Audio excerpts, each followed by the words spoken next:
I welcome now the Foreign Minister of Slovenia.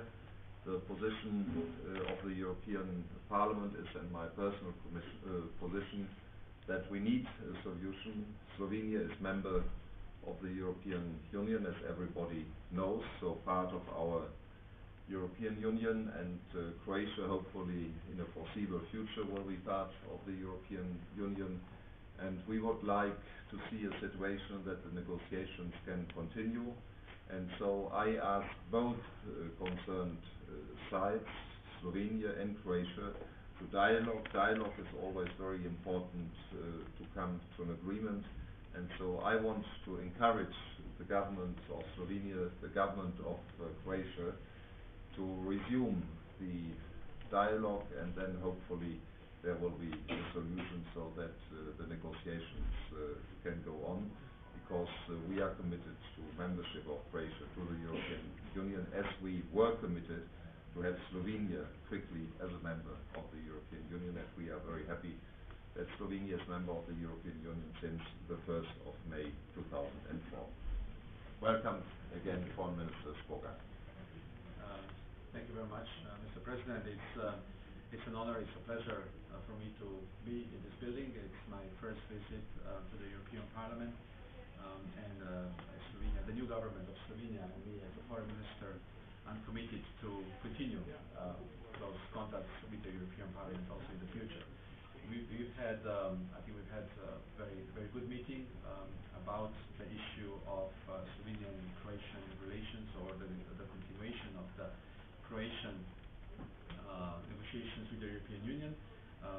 As your President said, Slovenia is committed to further enlargement of the European Union. We are committed to have Croatia in the European Union, as well as other countries from the Western Balkans. Unfortunately, what had happened in December is that bilateral issue was brought into the negotiation process with the documents that were presented. We are looking for the way that would enable us to give a green light to Croatia, while at the same time we will find a solution to the big problem, the big obstacle that it's obviously preventing us to do that. We are open to dialogue, and we are looking forward to dialogue with Croatia, bilateral dialogue, as well as within the European Union.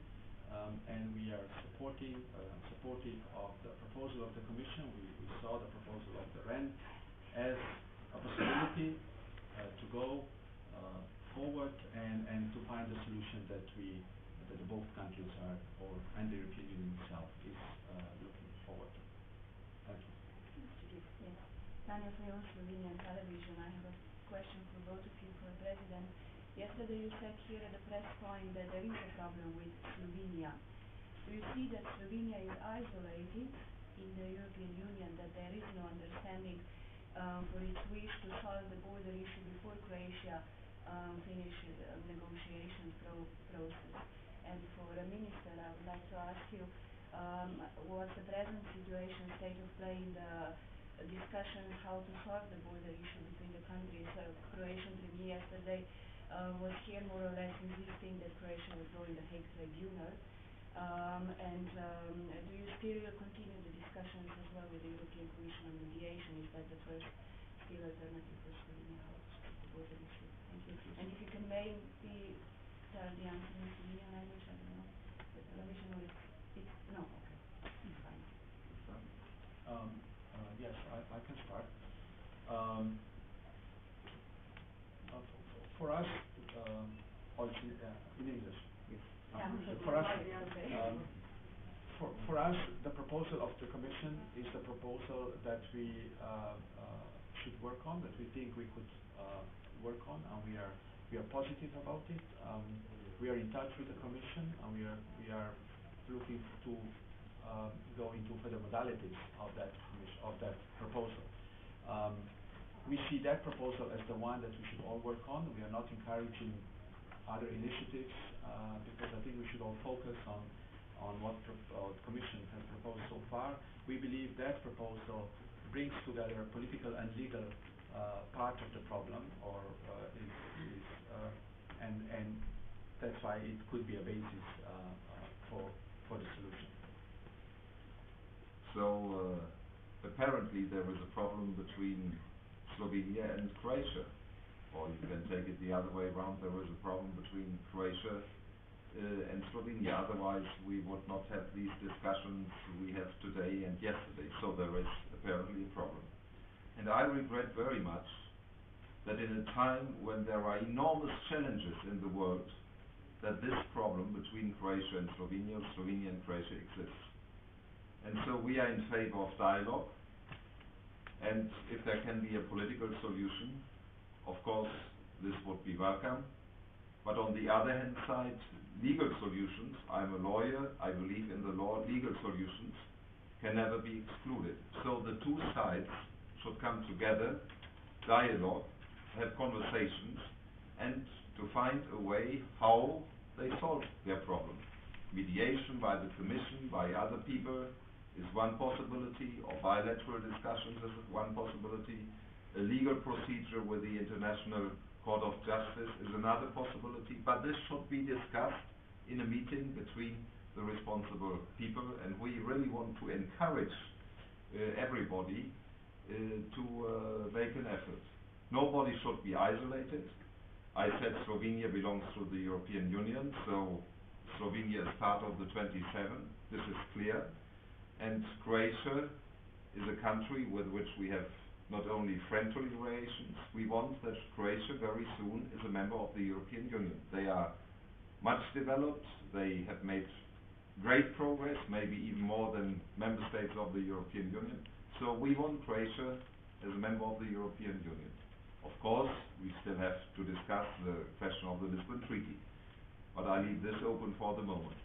So we want to encourage, not to press, we want to encourage all our partners, whether Slovenia or Croatia, to go on, to dialogue, to come together, the foreign ministers or the prime ministers, but this is a decision of the governments of Slovenia and Croatia, but to continue to dialogue, to come to a solution soon, so that the negotiations can go on.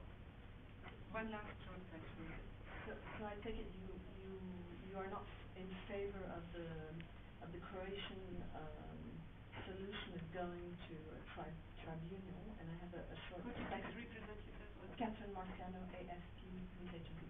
So what do you think of the Croatian proposal to settle this in front of an international tribunal? And I was wondering if you're aware of the fact that Mr. Brammer has just criticized Croatia for not cooperating enough on war crimes, and this could, of course, undermine their qualification to enter the EU. If you have comments on that. On ICJ, we've had the two governments formed a committee of the lawyers that were meeting for a year and a half to try to agree on agreement to put forward to the ICJ, to the court, or any other arbitration. And they didn't come much closer in a year and a half. So if we want to solve this border issue soon, and we have to solve it before Croatia enters European Union, since because of the documents that came in December, that if I go back, the documents came in prejudging the border. If Slovenia agrees to those documents, that could be used as a possible court decision. So before we can go ahead with the enlargement, we have to find a solution to the core border problem. To make it short, we believe there is no time for ICJ agreement. We've been working on it for a year and a half, and we don't see that we have that time left. That's why we see the mediation, at the time being, we see the mediation as a possible faster way to get a solution to the border issue. Right. So thank you so much. No, I have to go. I'm overdue. If you want to continue, I have overdue to another meeting. Okay. Can you do it privately? Yes. Okay. Okay. Okay, thank you very much. Thank you very much. Prime Minister. All the best, and my Appreciate greetings to the Prime Minister. I will. Thank you. And of course to the former Prime Minister Janis Genscher as well. Okay, thank you so much. Thank you very much. Okay, so